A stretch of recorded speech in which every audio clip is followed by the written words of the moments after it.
most frequently omitted exam in testing is actually exam of the neck, and in particular the thyroid. The thyroid landmarks are somewhat confusing. Typically, the upper cartilage and lower cartilage are identified. Which of these is the furthest from the thyroid? Yes, that's right, the thyroid cartilage. This is the cricoid cartilage. If you put your finger on the cricoid and allow it to just drift down, you'll be right on top of the isthmus, which is basically the knot on the bow tie that is the thyroid. When the patient swallows, I can feel a speed bump effect behind my finger. So that isthmus comes up and down behind that finger, just below the cricoid. The most important step for the patient is actually to have her look down as much as possible. That relaxes all of these strap muscles. You'll get a much better exam.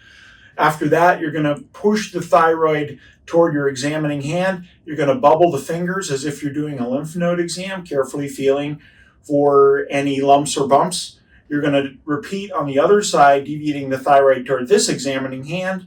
And again, you bubble through the thyroid tissue. One of the lymph nodes that we don't talk about very often is called the Delphian node, which is basically right over the isthmus.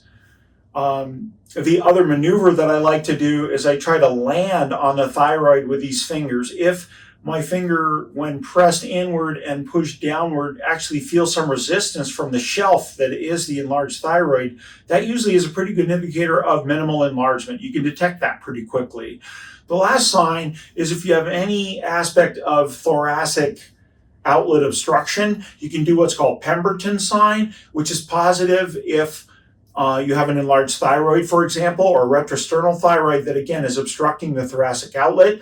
And if I ask Sarah to lift her hands above her head and keep her here for a while, this closes the thoracic outlet.